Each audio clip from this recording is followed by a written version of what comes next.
Muchísimas gracias en nombre del Grupo Internacional de Responsabilidad Social Corporativa en Cuba al profesor Jesús Mercader, catedrático de la Universidad Carlos III de Madrid.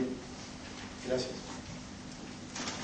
Realmente, hace varios años, un cineasta cubano, y vamos a pasar ahora a la etapa de la moderación, un cineasta cubano dijo que todos los cubanos teníamos dentro, fue Ariza, recientemente fallecido, un dictador. Así que cuando mi amiga Luz Modroño y mi amigo Joel Brito me pidieron que sirviera de moderador, me dieron el gusto, porque voy a tener la oportunidad de hacer el papel de dictador por un ratito. Así que estamos en plena libertad de hacer preguntas, simplemente les pedimos, por razones de tiempo, que sean preguntas, no desarrollo de tesis. O sea, vamos a preguntar, tenemos 2 minutos para la pregunta, el profesor y cualquier otra persona del público podrá contestar y asumimos el tiempo que tenemos hasta las 12 del día. No podemos ir más allá. Así que por favor, repito, vamos a someternos a preguntas y no a análisis ni valoraciones que tenemos cada uno de nosotros sobre la acontece en Cuba y en cualquier otra parte del mundo. Muchas gracias. ¿Quién tiene la primera pregunta? Yo. Pues son muchos. Bueno. ¿Su nombre, por favor? Nicolás Águila. Nicolás Águila. Aprendiz de dictador. Me pareció que usted dijo que las escuelas, que no existía explotación infantil en Cuba. Creí que dijo eso, que se cumplía. Creo que la única cosa negativa que no dijo fue eso. Y yo quiero preguntarle a usted y al público restante sobre las famosas escuelas en el campo, las escuelas al campo y en el campo. En la época mía, la pregunta tengo que hacer una poco larga. Por la perspectiva, existía lo que era la escuela al campo, entonces teníamos que ir 3 meses obligatoriamente al campo. Y luego ya ha sido día por día, media jornada, y no es optativo, ni es un crédito adicional, como dicen algunos por acá, sino que es obligado, a la cañona, en buen cubano. Eso es, a mi juicio, explotación infantil, porque si el alumno no va ahí, pues no pasa de grado, no aprueba las asignaturas, en fin, tiene que ir, está obligado a ir. ¿Creen ustedes que eso sea explotación infantil o no? Bueno, yo vuelvo a repetir el fundamento de mi investigación, que es el análisis de la realidad desde el particular prisma que tiene un analista europeo sobre la realidad cubana y desde los instrumentos que tiene ese analista para ver esa realidad cubana. No tanto un estudio que pretenda analizar esa realidad de forma directa, sino de una forma inmediata a través de su proyección, de la proyección normativa en la interpretación que había hecho la Organización Internacional del Trabajo. Desde esa interpretación lo que tengo que decirles es que mientras que en los otros temas que he analizado sí existe un acervo muy significativo de intervenciones internacionales en esta materia, de afirmaciones contundentes, como en el caso de la libertad sindical, les ponía como ejemplo, en el que tanto el Comité de Libertad Sindical como la Comisión de Expertos ha subrayado categóricamente la contradicción de la legislación cubana con estos temas. En el caso de los convenios 138 y 182 no ocurre así. No ocurre así porque no se ha producido la denuncia, porque no se ha proyectado eso en el plano internacional. Con ello no quiero afirmar ni negar que esa realidad pueda existir y que esa realidad, definida en los términos que usted la define, probablemente entre en contradicción con el convenio 138 de la OIT.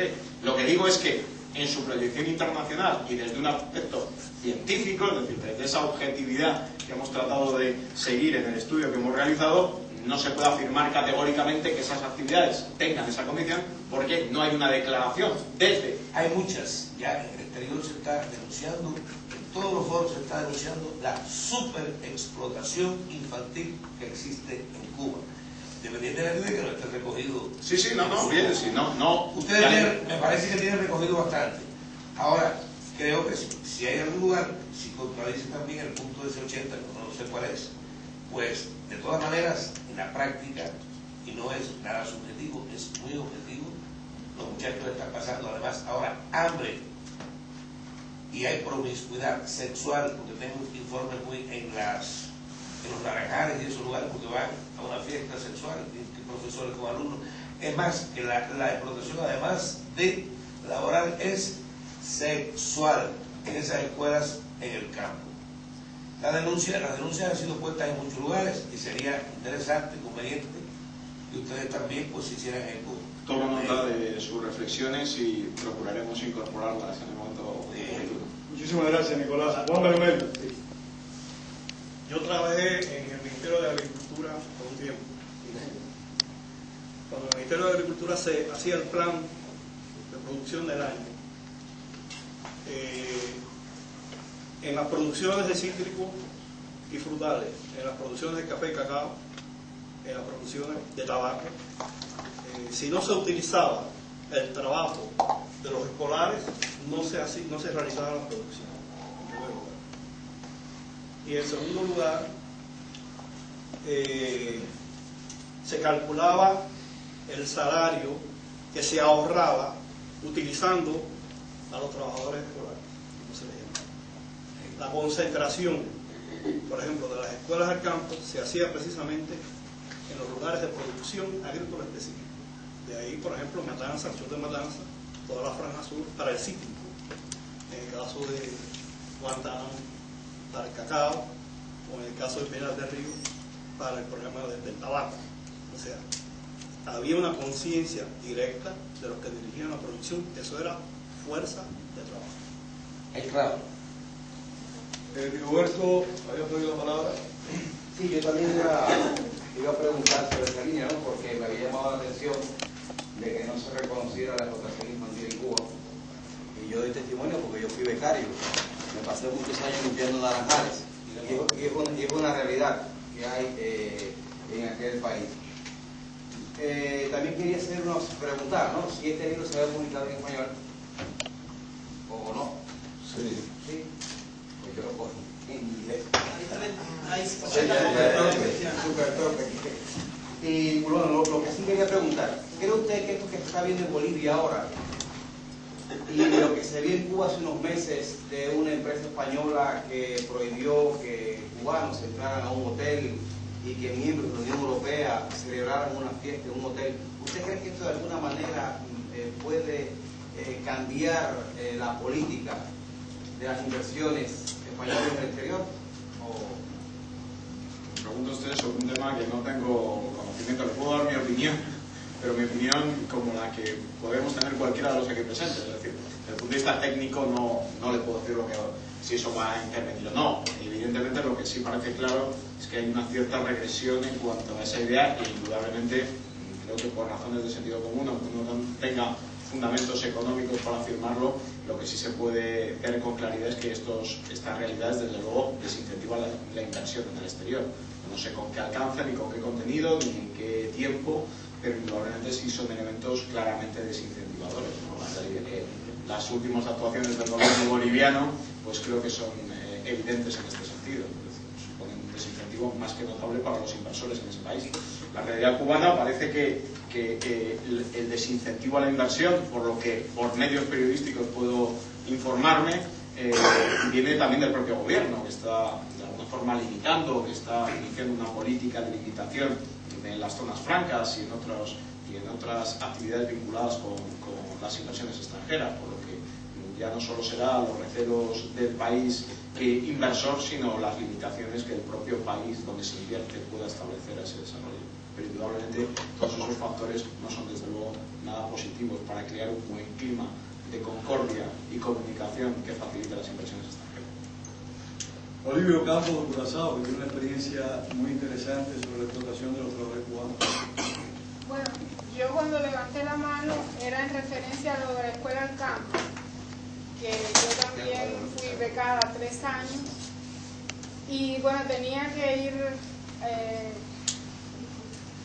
en la mañana nos daban el de pie a las 6 de la mañana, después había a las 6:15 empezaba el desayuno A las 7:30 había que estar formado y entonces se dividía la escuela en dos. Una parte de la escuela entraba a las 8 a clase y otra parte iba para el campo. Y bueno, del campo regresábamos entre 11:30 a 12. Después había, mientras los demás estaban almorzando, los que habían estado en clase, era hora de baño, después almorzábamos y entrábamos a clase por la tarde. Un año era así, el otro año era lo contrario. Ibas a la escuela en la mañana y por la tarde al campo a trabajar. Y recuerdo que aquello era un régimen militar prácticamente. A los que ponían de jefe de albergue, como le llamaban, trataban de buscar los más fuertes para que dirigiera al resto del grupo. Sobre todo se daba en la parte del albergue de los varones, que había a veces muchos golpes y abusos contra, por ejemplo, la limpieza lo hacíamos a cada uno le tocaba un día determinado, y esos que eran los más fuertes pues nunca limpiaban. Los otros a golpes les hacían que los otros eran los que tenían que limpiar, o la parte de la limpieza de los baños. Yo recuerdo como uno de los días más horribles que pasé en mi vida fue que hubo una época que pues daban ciertas cosas como la pasta de dientes, el jabón, las almohadillas sanitarias, y entonces dejaron de dárnoslas, y en la misma ciudad nuestros padres no podían a veces conseguirlas. Y me acuerdo un día que después de haber estado trabajando en el campo, pues llego, no tenía almohadilla sanitaria y no había agua en la escuela, y tenía que irme para la clase en esas condiciones, destruir ropa mía para usarla. Es algo un poco, me disculpan, ¿no? Pero, y la comida era pésima, me acuerdo que, y además, yo después, como uso lentes de contacto, conseguí que me quitaran la jornada en el campo, y entonces trabajaba en la escuela limpiando. Y eso me permitía ver los movimientos de los subdirectores. Llegaban asignaciones para la escuela de pollo, y nosotros nunca veíamos esos pollos. El director, después que el carro que lo distribuía llegaba, porque disculpa, parece que son 2 minutos, pues lo sacaban en sus autos, se distribuían entre el director, subdirectores y profesores, y bueno, y aparte de la promiscuidad sexual que era parte de... Por parte de los profesores, María Bernal, sintieron acoso sexual por parte Nicolás, entendemos los diálogos porque si no nos entendemos. No, que querían, sí, bueno, yo le preguntaba, sí, disculpe. Vamos a darle la palabra a María Bernal, que si no me equivoco hace un rato la pidió. Pero María, un momento, por favor. Quiero resaltar algo, que el estudio del profesor se enfoca en esas observaciones que ha hecho la Comisión de Expertos de la Organización Internacional de Trabajo y otros organismos internacionales, más no desmiente que hayan violaciones en campo de trabajo forzoso infantil y en otras secciones, pero para el carácter objetivo y la forma en que ha hecho el profesor el estudio se ha fijado simplemente en las observaciones de esas organizaciones internacionales, y como digo, más no desmiente que hayan violaciones laborales en otros campos, incluyendo muy obviamente el de la trabajo forzoso infantil. Eso es evidente, eso es así, ¿no? un momento. María, adelante, pregunta.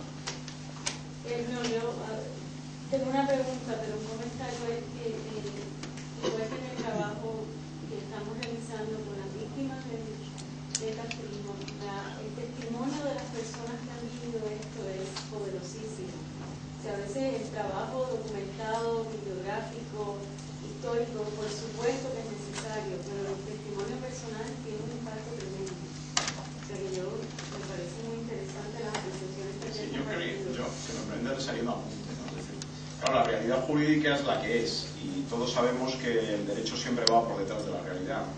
Y claro, la realidad jurídica siempre nos da visiones formales de las cosas. En ese sentido, estoy de acuerdo con usted que, claro, pero lo que hacemos los juristas es eso, porque si no haríamos sociología, que es otra cosa distinta. Entonces, las limitaciones de los juristas están en el análisis de las normas, con sus muchísimos defectos y muy escasas virtudes.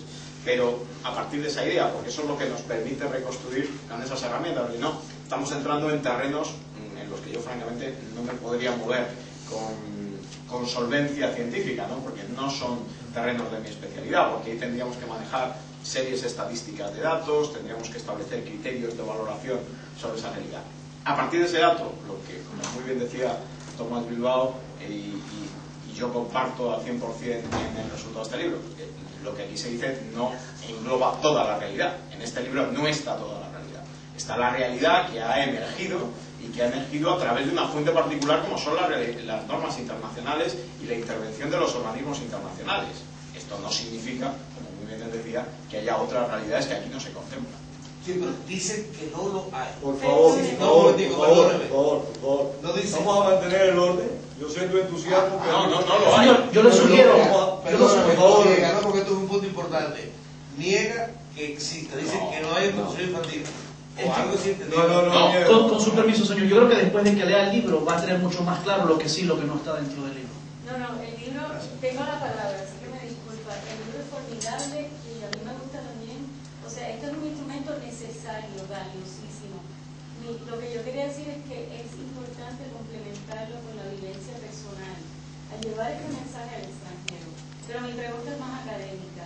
Este sistema de que yo le he llamado desde hace muchos años confiscación de salario, que existe con las empresas de contenido de inversión extranjera en Cuba o empresas mixtas, ¿se ha visto en algún otro país? ¿Hay algún estudio de algún otro país? No, que yo conozca. Es decir, y desde luego lo que sí parece claro es que abiertamente contradice el convenio 95 de la OIT. Eso sí parece claro. Yo, Brito, tenía la palabra. Sí. Bueno, yo realmente coincido, porque yo también viví en Cuba hasta hace aproximadamente 8 años atrás, de que en Cuba realmente existe explotación y trabajo forzoso, en el caso de la escuela del campo, en el caso de los trabajos voluntarios, pero ¿qué sucede en el análisis académico que realiza el profesor Mercader? Realmente se ha basado en documentos y pruebas de organizaciones internacionales, como es el caso del Comité de Libertad Sindical y el Comité de Expertos. Estos comités, Cuba es uno de los países, y disculpe, después me referiré nuevamente a los 2 minutos que Pedro me dio al tema del Comité de Libertad Sindical y el Comité de Expertos de Aplicación de Normas, no recogen porque no hay ningún organismo sindical que haya establecido una denuncia sobre la temática del trabajo forzoso ni de las escuelas al campo. Realmente por eso es que no está recogido en sentido general. Esto no niega la problemática de que realmente en Cuba existe trabajo forzoso, existe trabajo en las escuelas del campo, existe trabajo en las escuelas vocacionales, en las escuelas militares, y realmente los niños cubanos están siendo sometidos a trabajo forzoso en vocaciones, en la recogida de papa, en la recogida de tomate, donde exceden las 8 horas de trabajo, y eso es trabajo forzoso y eso es explotación de mano de trabajo infantil, pero realmente eso no está recogido por los organismos internacionales, aunque pudieran existir estudios posteriores para llevar esa denuncia. El Comité de Libertad Sindical se basa única y exclusivamente en el convenio 87, el convenio 98 y el Comité de Expertos en Aplicación de Normas en violaciones que comete Cuba de los 89 convenios fundamentales que tiene firmado con la Organización Internacional del Trabajo. Realmente yo creo que quizás otros organismos, como es quizás Human Rights Watch o otro tipo de organismos que tengan que ver más con lo que es el trabajo infantil, podría tener algún estudio al respecto que no está recogido en el libro del profesor Mercader. Muchas gracias. Su nombre, por favor. Mi nombre es Jackson Sile, soy abogado, estudio Derecho Internacional aquí en Madrid. Si algo hay una diferencia entre declaraciones, entre pactos, convenios, convenciones, en cuanto al nivel que vincula al Estado que forma parte. Cosa que no me queda muy claro en el primer capítulo, ¿no? Porque incluso se menciona en cuanto a lo aplicable a Cuba, se menciona hasta cuestiones de la OEA, la organización a la cual Cuba no pertenece. Pero bueno, de todas maneras, quisiera preguntarle qué mecanismo prevé estos tratados de la OIT ante estas violaciones. Como ciudadano, a mí me violan un derecho laboral en Cuba, ¿qué puedo hacer? ¿A dónde puedo acudir? Sí, es una explicación primero. El gobierno, el país de Cuba sí pertenece a la Organización de Estados Americanos. El gobierno de Cuba no tiene silla en la situación, pero el gobierno sí pertenece. Por lo tanto, ciertos convenios y pactos de la Organización de Estados Americanos sí forman parte de la Cuba. Eso ahora, el gobierno no, pero la República de Cuba como tal, pero no le vincula, ni las declaraciones tampoco. Quizás, si si usted es especialista en Derecho Internacional, le recomendaría que usted mismo se contestara la pregunta, ¿no? No, le digo esto porque usted sabe perfectamente que la limitación de estos convenios en el plano internacional es ciertamente limitada, ¿no? Es decir, la intervención que se hace sobre estos convenios y la aplicación directa por parte de los Estados pues es poder convertirlo en derecho interno del Estado, pero la reivindicación, si no se produce esa intervención de incorporación al derecho interno, pues es ciertamente limitada, ¿no? Con lo que muchas de estas intervenciones, muchas de estas actuaciones quedan en recomendaciones, admoniciones y de alguna forma crear un clima que se proyecta luego, evidentemente, sobre otros aspectos, como puede ser este que estamos analizando aquí, de la responsabilidad social corporativa, de un incumplimiento de la normativa comunitaria, de la normativa internacional, que indudablemente tiene esa responsabilidad política, si quieren ustedes, pero desde el punto de vista normativo, jurídico, del sujeto vulnerado por este derecho, la verdad es que los cauces de articulación son muy limitados. Sí. Primero, bueno, que quería felicitar a Aníbal Cabrera de la Confederación de Trabajadores de Venezuela. Quería felicitar al profesor Mercader. Yo tuve oportunidad por las entidades de Tomás Ribao de leer el libro, el trabajo suyo, y salvo que exista, en mi conocimiento es un trabajo único, la sistematización que hay de la realidad formal o jurídica de las relaciones laborales en Cuba. Ahora, en su intervención se carga toda la culpa al Estado cubano, que por supuesto la tiene, porque además todas las relaciones formales y las citas que tiene durante su trabajo, siempre hay la salvedad que al final de cuentas el Estado es monopolio de todo, y yo creo que no hay convenio básico de la OIT que no sea violado en Cuba. Pero yo quiero preguntar, ¿qué grado de complicidad, para llamarlo de alguna manera, se le puede adjudicar a empresas españolas como la Emilia Sol? ¿Y qué posibilidad hay de acudir a alguna instancia jurídica internacional en base a todas esas violaciones? Yo conozco lo de la OIT tiene una limitada capacidad de realmente hacer cumplir sus convenios, y al final de cuentas la OIT es un organismo gubernamental. Pero yo quería saber qué posibilidad existe y qué grado de responsabilidad puede adjudicarse a las empresas que operan en Cuba. Y por otro lado, muy rápido, para dejar sentado el problema del trabajo infantil que se ha citado aquí. Yo no conozco la realidad cubana, pero lo que yo sí sé, que uno de los estados donantes mayores del programa de trabajo infantil del OIT es el Estado español. Y no creo que se haya hecho nada con el caso de Cuba. Y entonces es importante, estando aquí en Madrid, que en la resolución de esta conferencia hablemos del trabajo infantil. Gracias. Bueno, lo que quiero decirles es que después de todas las intervenciones que han realizado ustedes a lo largo de esta mañana, reconsideraré y profundizaré en el estudio del régimen de trabajo infantil, que me parece por otra parte un tema central y ahora mismo uno de los temas básicos en el derecho internacional del trabajo, y por lo tanto en su proyección especial a Cuba.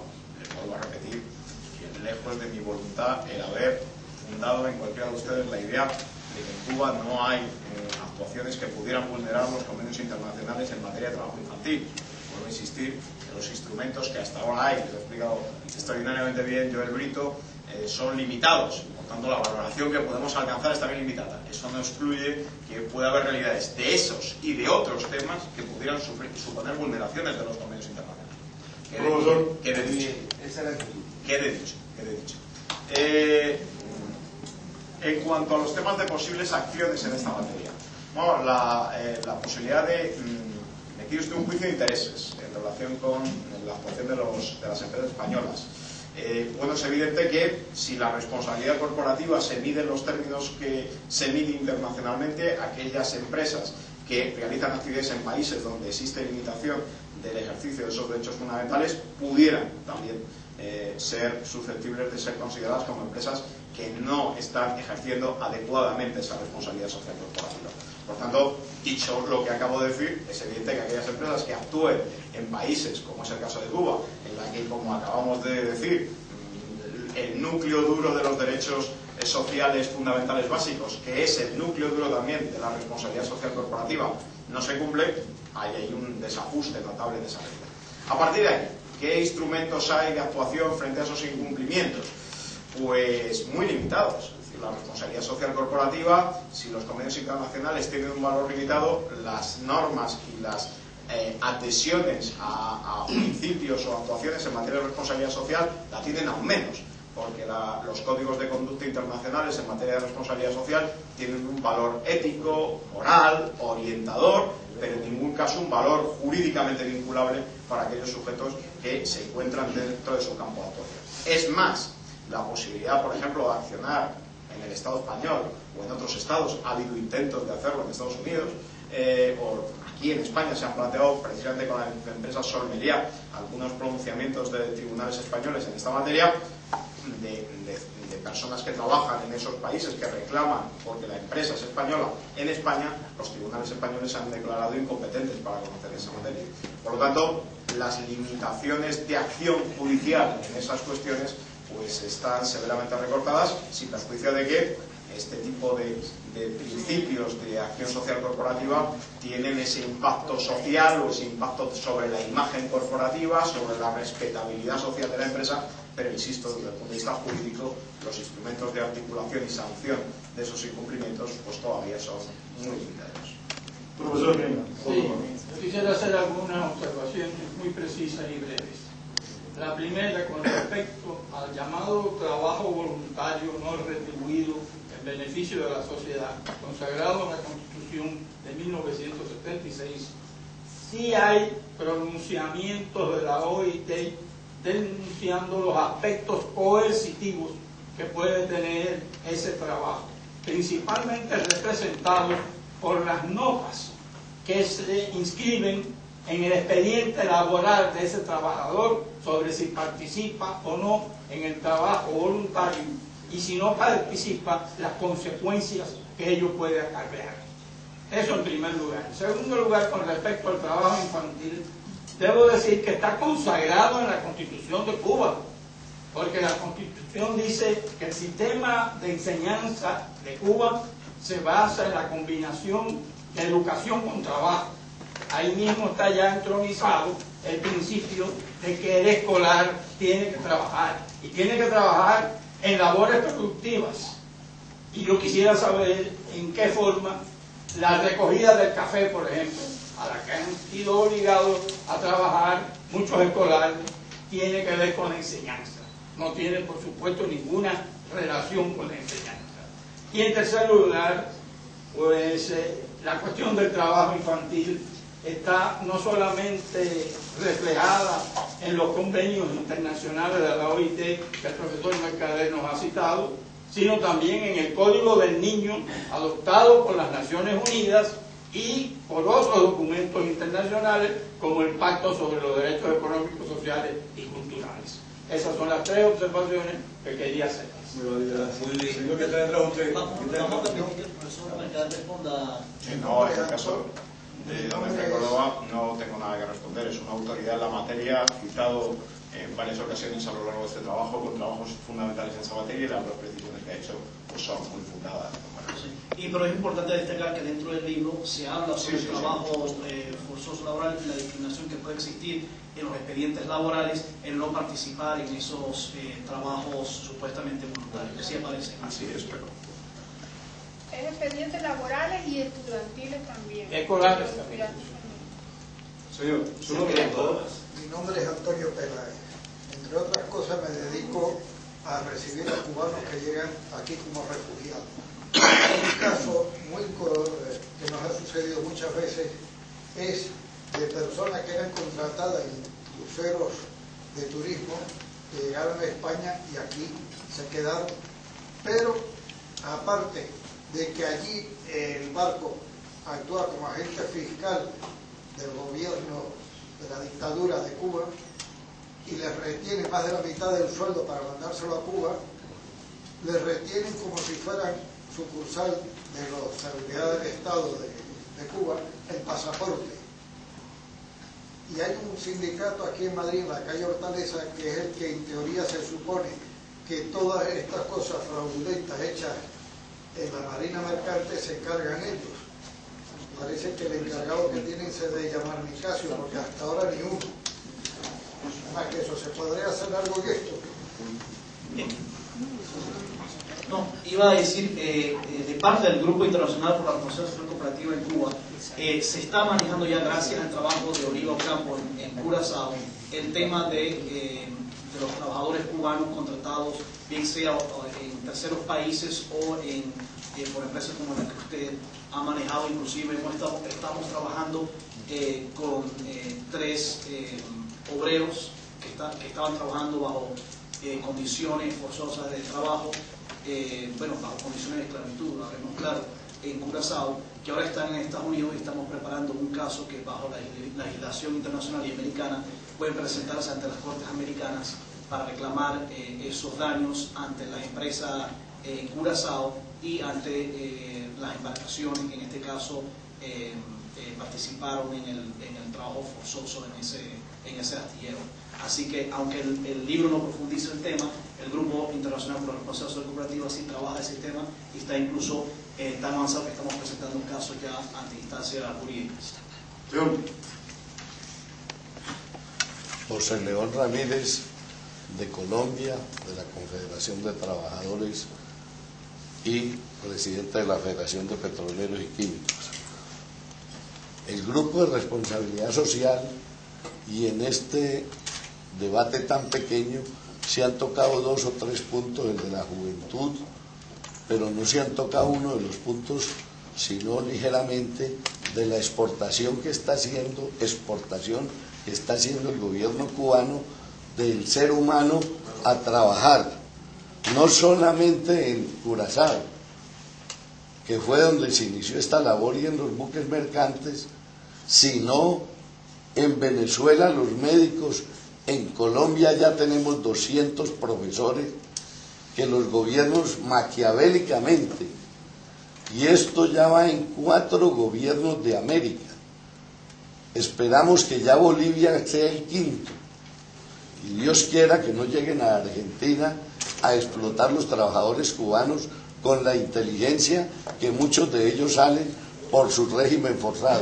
¿Qué sucede? Para que sepamos los países de América que estamos acá con los trabajadores cubanos de Curazao, los de Venezuela y los de Colombia en este momento.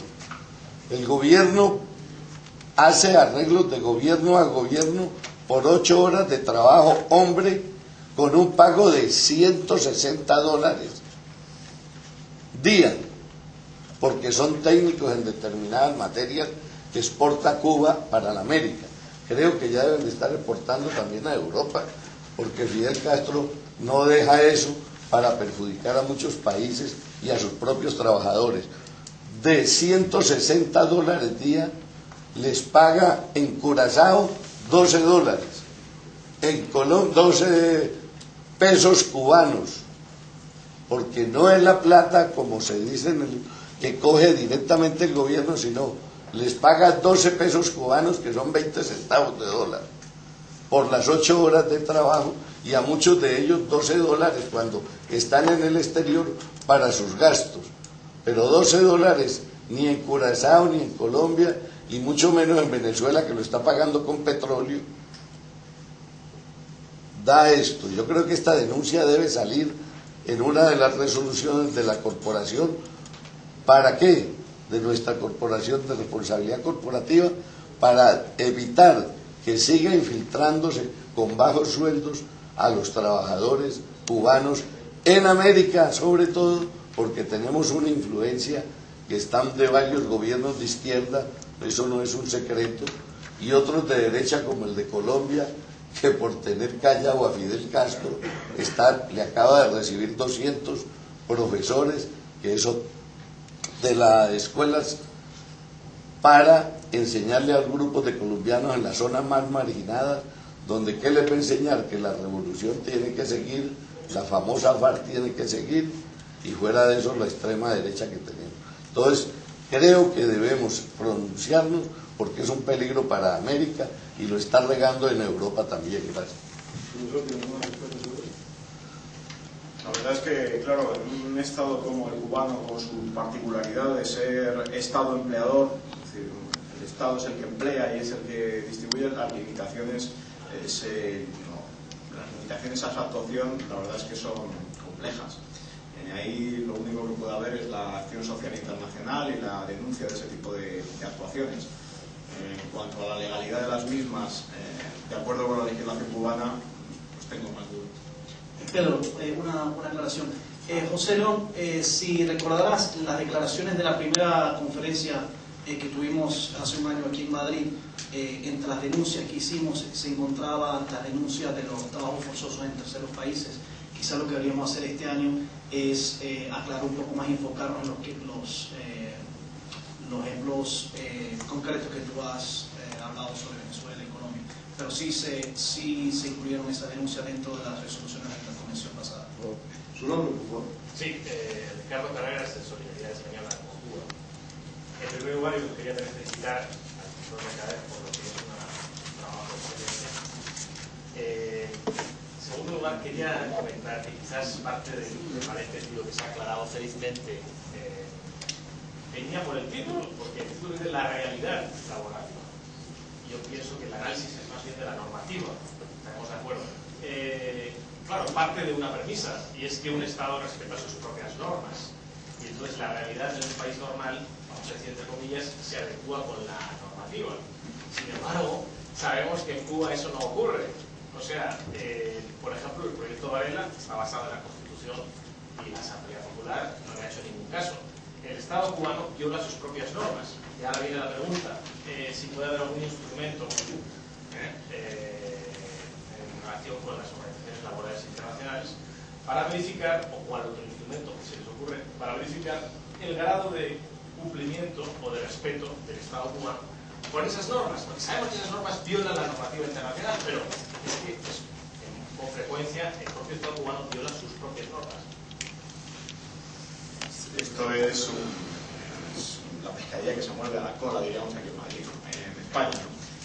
Claro, aquí partimos, usted lo ha dicho muy bien, de un Estado soberano que establece unas reglas que podemos criticar desde el punto de vista internacional y podemos ver su valoración desde el punto de vista internacional, pero lo que es indudable es que son reglas internas y el incumplimiento de las reglas internas solo se pueden medir desde el control de la legislación interna, cosa que no sucede en la realidad cubana, porque es una realidad verdaderamente atípica. Yo les puedo asegurar que el que conocía tangencialmente la realidad cubana, la sorpresa que he tenido al estudiar esta realidad más de cerca y más en profundidad ha sido de verdadera perplejidad. La perplejidad yo creo que es la noción más grave, que es una legislación absolutamente atípica, un Estado que lo es todo, absolutamente todo, y que no deja resquicios para nada más que para el Estado, pues un momento social y político internacional muy distinto. La verdad es que resulta un ejemplo bastante sorprendente, ¿no?, en cuanto a sus actuaciones y en cuanto a sus métodos. Los controles sobre ellos, pues yo creo que los controles que se están llevando a cabo agudamente desde el exterior, a través de las normas internacionales, de los organismos internacionales, de OEA, OIT, en definitiva, el control sobre la aplicación de esos valores que son internacionalmente considerados como valores fundamentales. Más allá, pues, creo que en pura técnica jurídica la verdad es que es muy complicado. Roberto Canciller. Quizá Joel quiere añadir algo, porque... Sí, después que termine Canciller quisiera...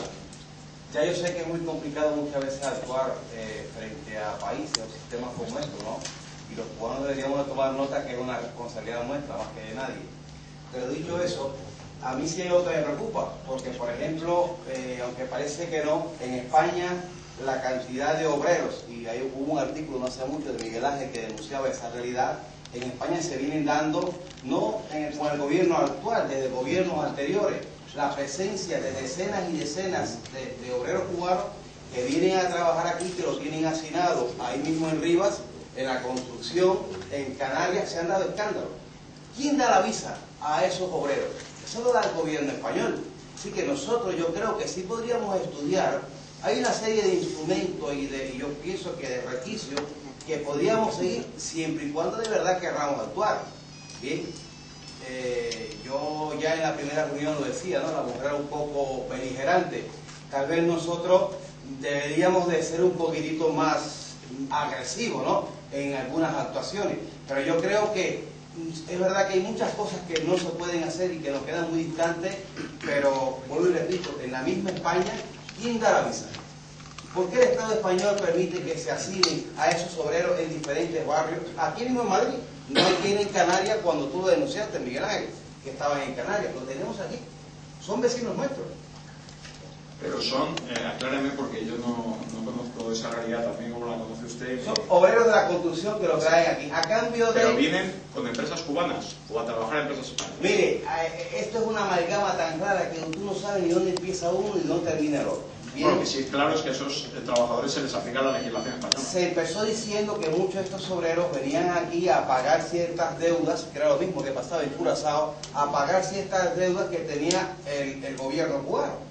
Bien, los primeros rumores empezaban por ahí, pero créeme que al día de hoy, y además como no es el tema que realmente yo persigo, desconozco, pero sí además lo he visto transitando por las calles de arriba buscando que médico la atienda. Eso soy testigo. Permítame, Miguel, un momentico a que Brito iba a decir algo y después seguimos Brito.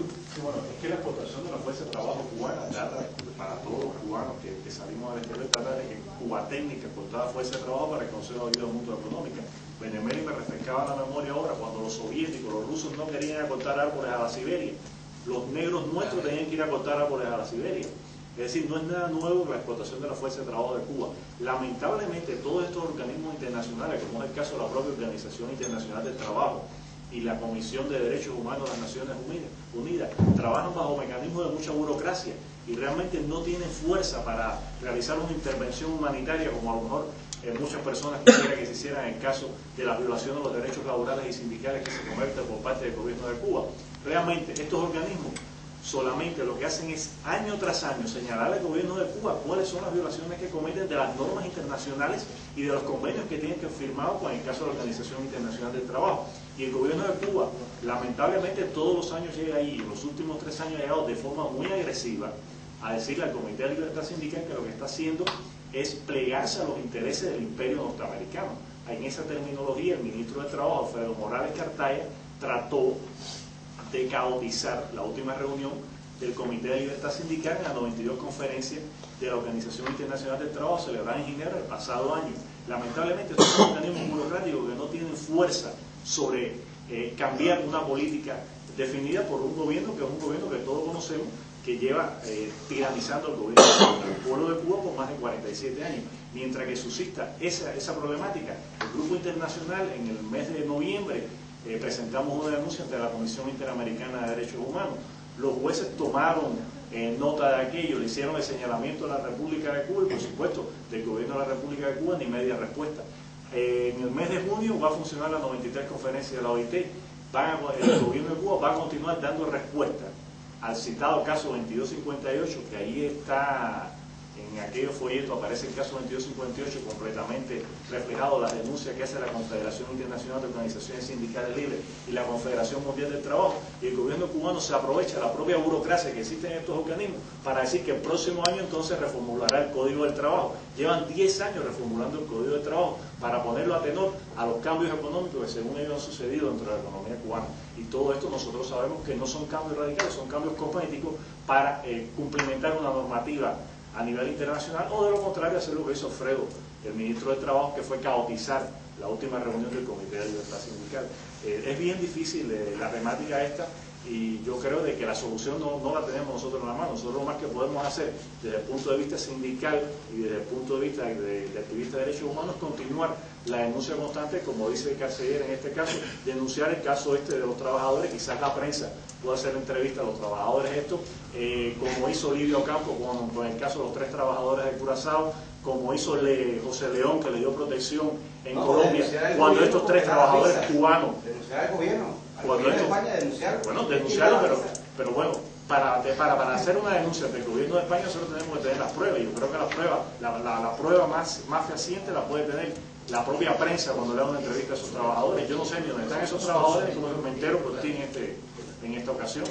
Señores, tenemos 4 personas con la palabra pedida, nos quedan 10 minutos. Disculpa, Pedro, los más de 2 minutos. Mira, ellos se sienten felices. El problema es que se sienten privilegiados. Estos que saben, que denunciaba él, comparado con los que están en Cuba, son privilegiados. Lamentablemente, entonces ellos no se sienten víctimas. Los que trabajan en Medellín son explotados desde el punto de vista de acá, pero comparados con los cubanos allá, son privilegiados. Entonces, pues, y esos que están, que denunciaba Rigoberto y Miguel Ángel, también son personas que les pagan una miseria, sin embargo, les alcanza, fíjense cómo están los trabajadores que trabajan en Cuba, que entonces se sienten felices y nunca van a protestar porque además pueden salir del país y se compran cosas que no eran, etcétera. Y ese es el problema. Perdóname, Gonzo.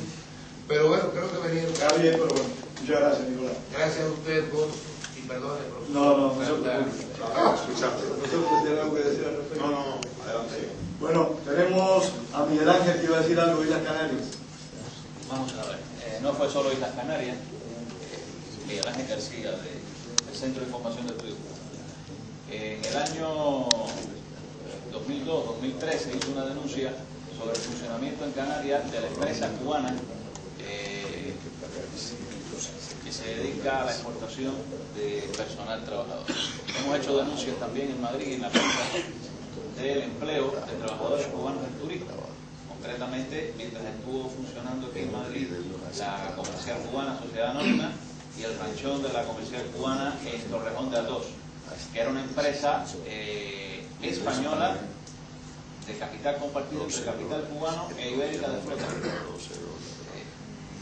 Pero recientemente hemos documentado, y se lo vamos a hacer llegar al grupo de la responsabilidad social corporativa, la explotación de técnicos superiores de construcción que se está realizando en territorio, en este caso de Madrid. Tenemos documentado también territorio de Andalucía, pero básicamente, y es a lo que se refería Rigoberto, en Madrid se encuentran un grupo numeroso de técnicos de la construcción cubanos, casi todos provenientes del oriente del país, que se encuentran albergados, que es el nombre además, en algunos de los chalés de Rivas hacia Madrid, y que tienen un sistema de explotación que constituye una violación tácita, total, de las leyes del Estado español.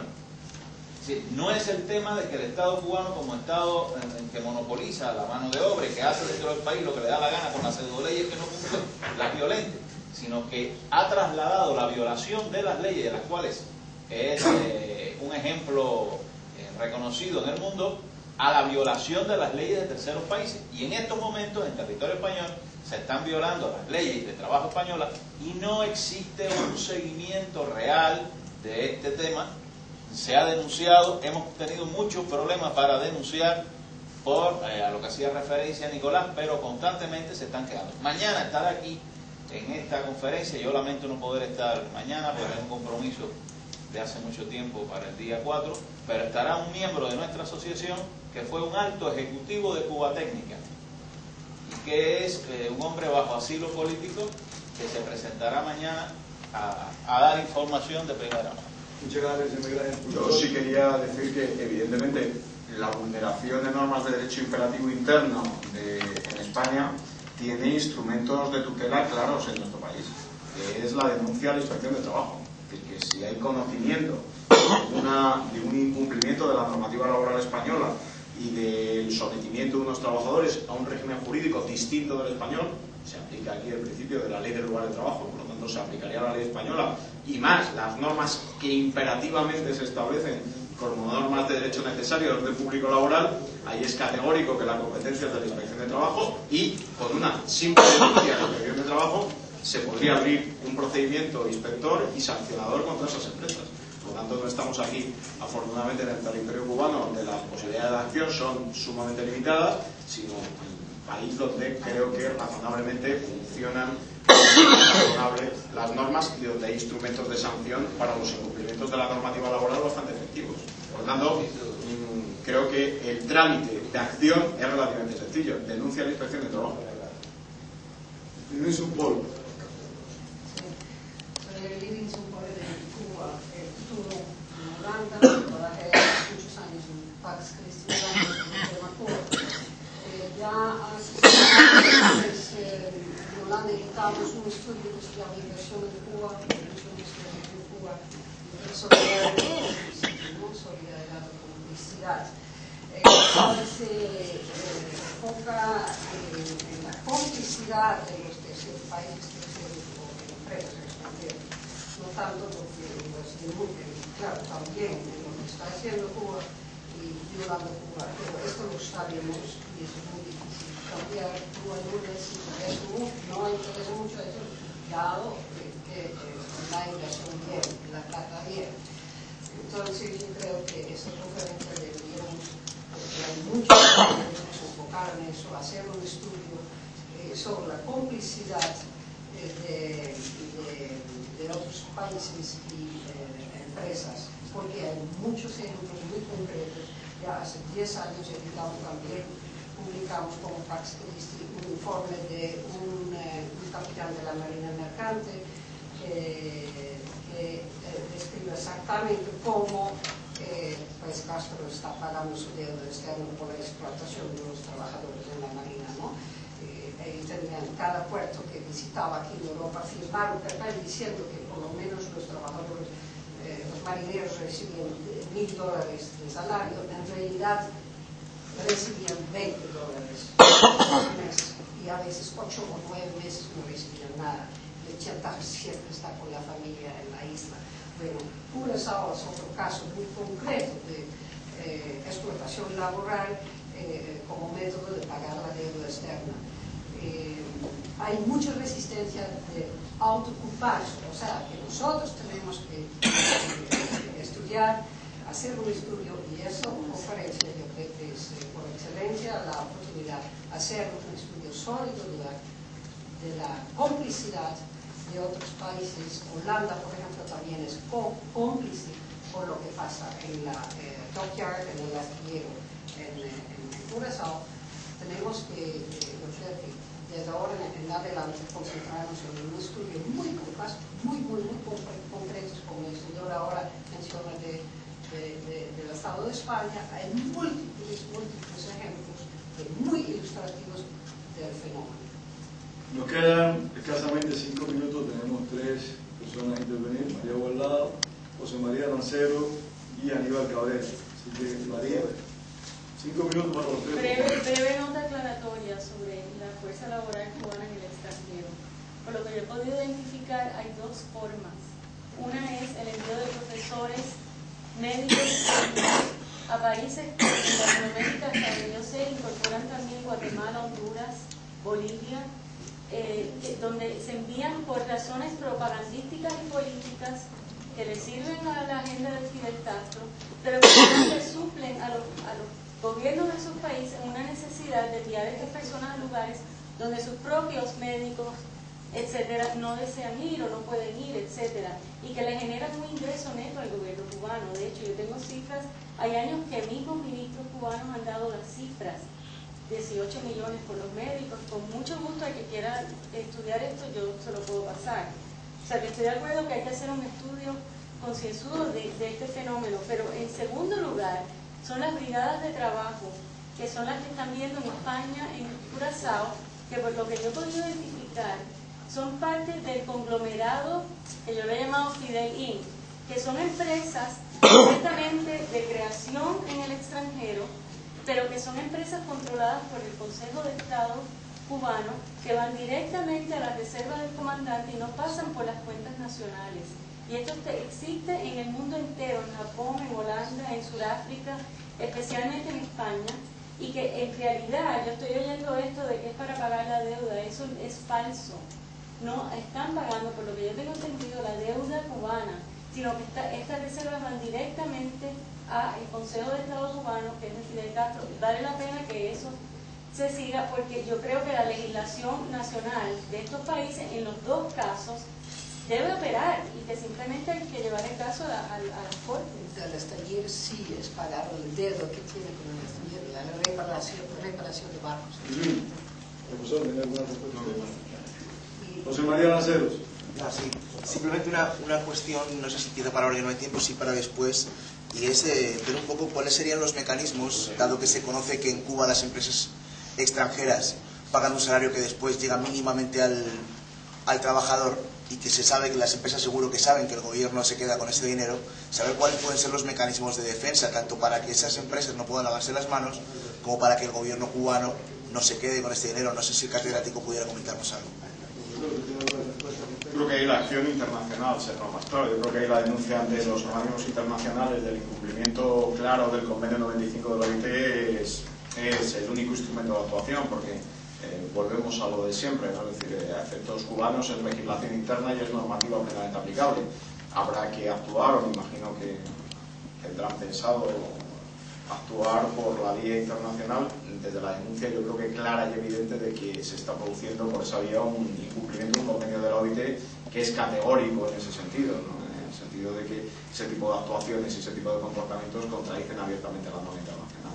Pero desde el punto de vista de la vía interna, volvemos a lo de siempre. Señor Aníbal Cabrera. Pues muy rápido, sobre los trabajadores que hay aquí cubanos en España.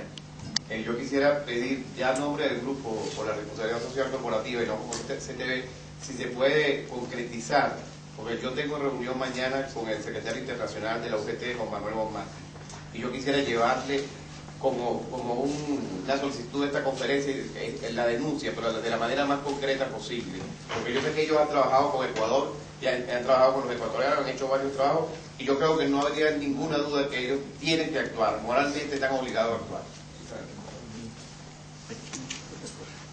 Señor Ellis. Sí. Muy breve, por favor. Sí, no, ya estamos pasados. La idea que se coge es que es una cosa muy desorganizada en Cuba hacia afuera esta aportación de trabajadores. Desde el año 75 pues, existe un organismo que se llama CESE, Comité Estatal de Colaboración Económica, al cual están adscritas todas las empresas que por una forma u otra envían fuerza de trabajo al exterior, técnica o no calificada o no calificada. Y son varias políticas. Depende del país que sea, el tipo de colaboración, entre comillas, que se hace, ¿no? Sea para pagar algo o para cobrar algo. Muchas gracias. Me dice Lidricio Polo, de Cuba Futuro, que este documento sobre la marina mercante estará esta tarde en la mesa a la disposición de ustedes. Voy a dar 2 minutos a 2 personas. Nicolás, a los tres. 2 minutos. Lorenzo Mure, que no ha hablado todavía, y yo que lo está pidiendo hace rato. 1 minuto, veo por el reloj. Bueno, no, lo que quería clarificar un poco más sobre este sistema es que en América Latina lo que se está utilizando es, no se aplican las leyes laborales del país a que se refiere lo mismo que Curazao, porque ellos hacen unos tratados internacionales entre el presidente en el momento que está y el gobierno de Cuba. Es el caso del mismo Holanda. Holanda dice que Curazao es independiente con sus leyes y por eso no las puede aplicar a estos trabajadores. En Colombia está sucediendo lo mismo. Ahora una sola reunión. En Colombia está sucediendo lo mismo. Los tratados los hace entre el gobierno de turno y eso para evitar las leyes de nuestro país en caso de Colombia. Creo que en Curazao sucedió lo mismo. Esa era la aclaración. Y no sé que en otros países estos tratados qué valor tengan. Sí, no, nada más que una palabra para recordar que la Unión Europea tomó una serie de decisiones a contra del gobierno de Birmania hace 2 años, prohibiendo a los dirigentes de Birmania de penetrar al territorio europeo. Yo creo que tenemos bastante casos de explotación, de violaciones de los derechos humanos, de abusos sexuales a contra de los niños para llegar a esta misma solución.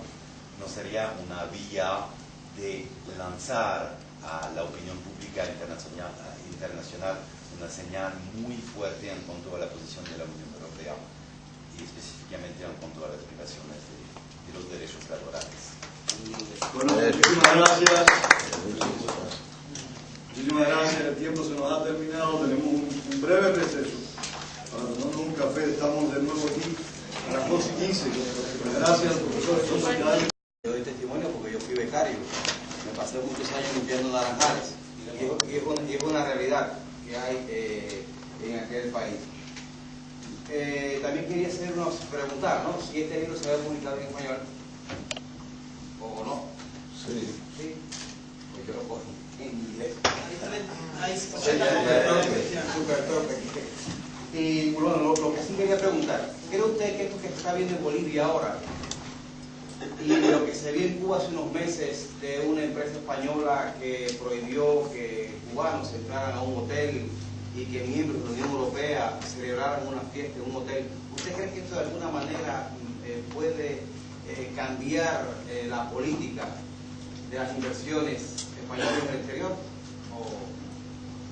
Me pregunto usted sobre un tema que no tengo conocimiento. Le puedo dar mi opinión opinión, pero mi opinión como la que podemos tener cualquiera de los aquí presentes, es decir, desde el punto de vista técnico no le puedo decir si eso va a intervenir o no. Evidentemente lo que sí parece claro es que hay una cierta regresión en cuanto a esa idea y indudablemente creo que por razones de sentido común, aunque uno no tenga fundamentos económicos para afirmarlo, lo que sí se puede ver con claridad es que estas realidades desde luego desincentivan la inversión en el exterior. No sé con qué alcance, ni con qué contenido, ni en qué tiempo, pero indudablemente sí son elementos claramente desincentivadores, ¿no? Las últimas actuaciones del gobierno boliviano pues creo que son evidentes en este sentido. Suponen un desincentivo más que notable para los inversores en ese país. La realidad cubana parece que el desincentivo a la inversión, por lo que por medios periodísticos puedo informarme, viene también del propio gobierno, que está de alguna forma limitando, que está iniciando una política de limitación en las zonas francas y en otras actividades vinculadas con las inversiones extranjeras, por lo que ya no solo será los recelos del país inversor, sino las limitaciones que el propio país donde se invierte pueda establecer a ese desarrollo. Pero indudablemente todos esos factores no son desde luego nada positivos para crear un buen clima de concordia y comunicación que facilite las inversiones extranjeras. Olivio Campos, Curazao. Recogido. Sí, bien, sí, no. Ustedes me parece que tienen recogido bastante.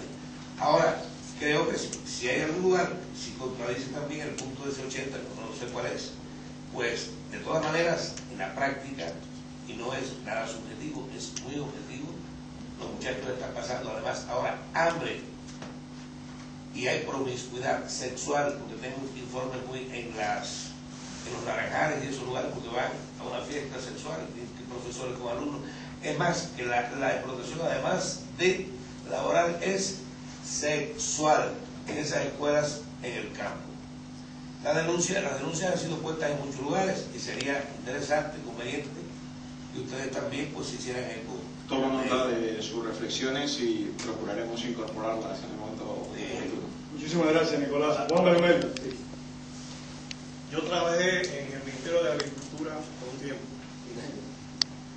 Cuando el Ministerio de Agricultura se hacía el plan de producción del año,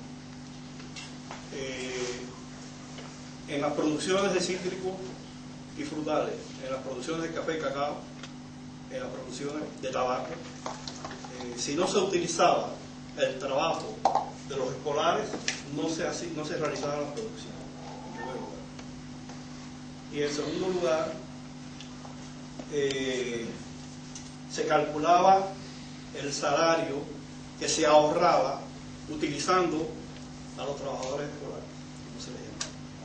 La concentración, por ejemplo, de las escuelas al campo se hacía precisamente en los lugares de producción agrícola específica.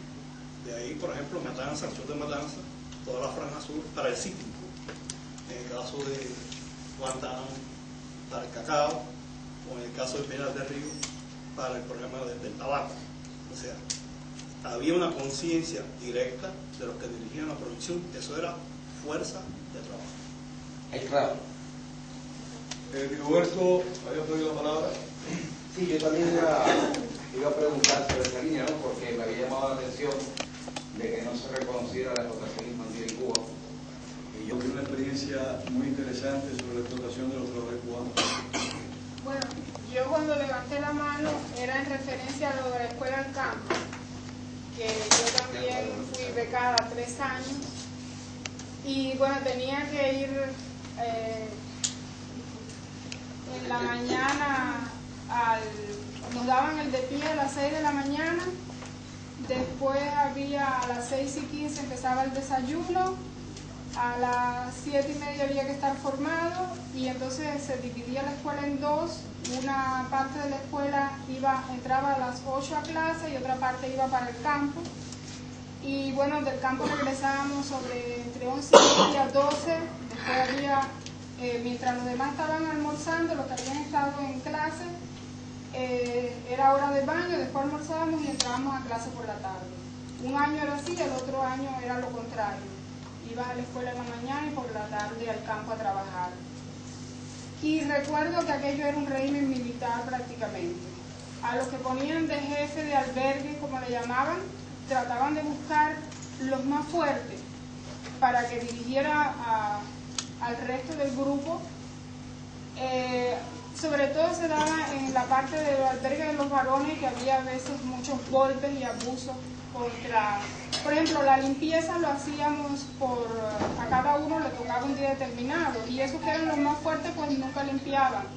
Los otros a golpes les hacían que los otros eran los que tenían que limpiar, o la parte de la limpieza de los baños. Yo recuerdo como uno de los días más horribles que pasé en mi vida fue que hubo una época que pues daban ciertas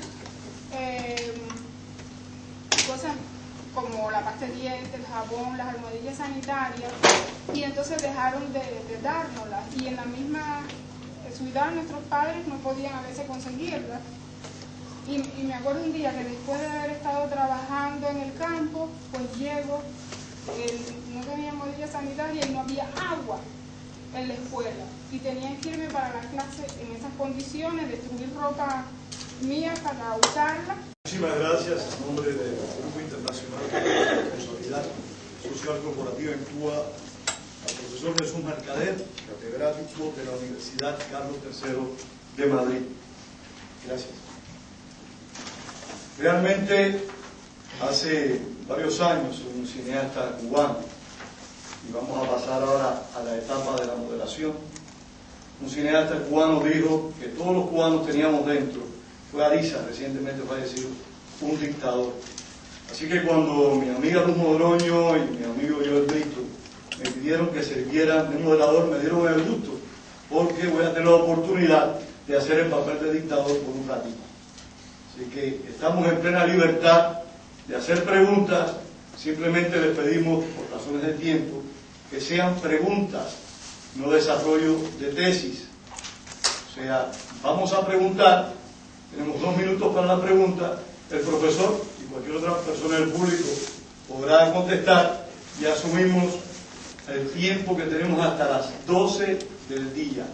No podemos ir más allá. Así que por favor, repito, vamos a someternos a preguntas y no a análisis ni valoraciones que tenemos cada uno de nosotros sobre lo que acontece en Cuba y en cualquier otra parte del mundo. Muchas gracias. ¿Quién tiene la primera pregunta? Yo. Pues son muchos. Bueno. ¿Su nombre, por favor? Nicolás Águila. Nicolás Águila. Aprendiz de dictador. Me pareció que usted dijo que las escuelas, que no existía explotación infantil en Cuba. Creí que dijo eso, que se cumplía. Creo que la única cosa negativa que no dijo fue eso. Y yo quiero preguntarle a usted y al público restante sobre las famosas escuelas en el campo, las escuelas al campo y en el campo. En la época mía, la pregunta tengo que hacer una poco larga. Por la perspectiva, existía lo que era la escuela al campo, entonces teníamos que ir 3 meses obligatoriamente al campo. Y luego ya ha sido día por día, media jornada, y no es optativo, ni es un crédito adicional, como dicen algunos por acá, sino que es obligado, a la cañona, en buen cubano. Eso es, a mi juicio, explotación infantil, porque si el alumno no va ahí, pues no pasa de grado, no aprueba las asignaturas, en fin, tiene que ir, está obligado a ir. ¿Creen ustedes que eso sea explotación infantil o no? Bueno, yo vuelvo a repetir el fundamento de mi investigación, que es el análisis de la realidad desde el particular prisma que tiene un analista europeo sobre la realidad cubana y desde los instrumentos que tiene ese analista para ver esa realidad cubana. No tanto un estudio que pretenda analizar esa realidad de forma directa, sino de una forma inmediata a través de su proyección, de la proyección normativa en la interpretación que le ha hecho la Organización Internacional del Trabajo. Desde esa interpretación, lo que tengo que decirles es que mientras que en los otros temas que he analizado sí existe un acervo muy significativo de intervenciones internacionales en esta materia y de afirmaciones contundentes, como en el caso de la libertad sindical, les ponía como ejemplo, en el que tanto el Comité de Libertad Sindical como la Comisión de Expertos ha subrayado categóricamente la contradicción de la legislación cubana con estos temas. En el caso de los convenios 138 y 182 no ocurre así. No ocurre así porque no se ha producido la denuncia, porque no se ha proyectado eso en el plano internacional. Con ello no quiero afirmar ni negar que esa realidad pueda existir y que esa realidad, definida en los términos que usted la define, probablemente entre en contradicción con el convenio 138 de la OIT. Lo que digo es que en su proyección internacional y desde un aspecto científico, es decir, desde esa objetividad que hemos tratado de seguir en el estudio que hemos realizado, no se puede afirmar categóricamente que esas actividades tengan esa condición porque no hay una declaración desde... Hay muchas, ya en el exterior se está denunciando, en todos los foros se está denunciando la superexplotación infantil que existe en Cuba. Dependientemente de que